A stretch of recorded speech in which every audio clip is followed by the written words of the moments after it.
And now to health matters.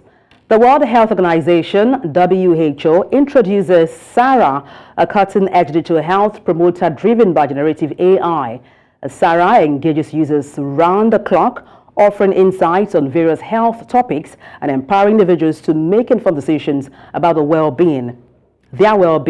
While hailed as a significant advancement, concerns persist about the potential risks of AI in healthcare, which includes ethical concerns, equitable access, privacy, safety and accuracy, and data protection, and its impact on human interaction. WHO emphasizes the need for ongoing research and ethical considerations to ensure AI complements rather than replaces human involvement in healthcare delivery. And to dissect this, I'm joined by Abiola Oshunniyi to give more insight on how AI solutions impact the healthcare sector. Good afternoon. Glad to have you join me. Good afternoon. It's good to be on the show. Now, people get apprehensive whenever AI is mentioned, in healthcare. Can you give us an insight into the role of AI in healthcare delivery? What are the pros or cons? Currently, the movement of technology from what we used to know as early aspects of digital innovation, one thing we've seen is the migration to language models or generative AI, similar to S.A.R.A.H. But one key aspect that healthcare is really leveraging on with AI is around predictive analytics, personalized medicine, where you could basically bring different large data sets and overlay those data sets to be able to understand trends, patterns, and those trends, patterns actually allow for better planning, better patient-centered care, and better processes within the entire healthcare value chain.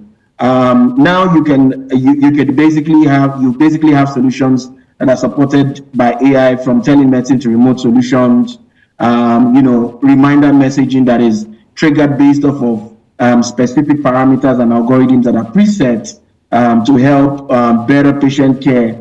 You've also have aspects of things like health insurance, where you definitely are able to then decipher things like fraud detection, fraud prevention, and also actually be able to do better targeted interventions and programming for healthcare. So there is a broad base in terms of the application of AI, but more particularly around preventive care, where there is a sort of gap in terms of the patient to medical practitioner ratio, particularly on the continent. So one key thing that AI, through different digital innovations, is enabling is the fact that you can then get access to quicker, faster, better information. AI is also supporting, more accurate diagnosis, which essentially is looking to then support fundamentally better healthcare outcomes. So there is that part of, that aspect of AI. However, just like you rightly mentioned, there's that apprehension around data privacy, data security. There are aspects of data bias or bias within the algorithm. And all of these concerns are things that technology have fundamentally been established around. And for instance, the issue of bias today around AI is something that is being looked to. On the continent today, you don't have so many people that understand the capability in terms of being able to program or really train or develop and create AI models. So essentially, what we're doing is we're using models that have already been developed by the West and adopting them into our system, and those are already pre-trained and those algorithms are already pre-configured. So there's some subtle bias. So when you begin to talk about equity, just like every aspect of development and society, there's that critical need for us on the continent to begin to really see how do we then begin to develop our own language learning models that is peculiar for our context, to begin to minimize the bias. And all of those conversations around privacy really talks about data trust and data theft. So those are the key things on both the plus side for AI in terms of the value it brings to healthcare, because it then makes healthcare at your fingertips, more information, better access, also better equity, but on the other side, there's the issue about data privacy, data theft, and the algorithm bias. Well, I know you've spoken about the advantages when it comes to generative AI and also the downsides, the gray areas which should be improved upon.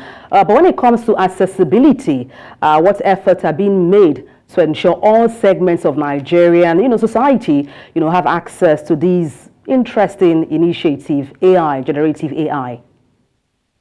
Interestingly, AI is leveraging previously existing solutions. So today you have almost between a 70 to 80%, if not more, penetration of mobile phones in country and on the continent as well. So today, things like SMS is still one of the largest communication channels between people. So on the back end of AI, just think of AI as an interactive engine on the back end that can actually communicate via every channel. So it then means that, if your regular SMS or USSD is connected to an AI platform and an algorithm to be able to communicate, say, for instance, a health prevention program is put on that, it then creates that interchange where you can educate and give better access to information to patients and the populace. Today, WhatsApp, that is absolutely very intuitive, and other social media platforms are able to also connect to AI, and you can use those platforms or channels for actually disseminating information or creating engagement or even gathering data fundamentally to be able to use that data to be able to understand behavioral patterns with respect to how patients receive care, how care is given, how they demand care, and even things like patient satisfaction survey for services that are delivered within the healthcare space. So in that regard, fundamentally, there is that process already in terms of a framework for equity. While we may say there is, that population that is already on the internet, whether via WhatsApp or other channels, maybe like the USSD or SMS, there are those that are still off the internet that actually access care through proxies. So, for instance, I would go to a patent medicine vendor, I would go to a nearest PAT around me. Now, if the PAT or the patent medicine vendor is already powered by some AI infrastructure, whether for appointment booking, reminder messaging, or an AI-powered EMR, electronic medical record that has clinical decision support in it, it then means that even despite I from myself, I can connect to the healthcare system that is powered by AI. So that's also another hybrid model that can actually elicit some level of equity in terms of access to better quality data from. Thank you so much for your expertise on the news. Abiola Oshunniyi, a global development and digital human expert. Thank you once again. Very much.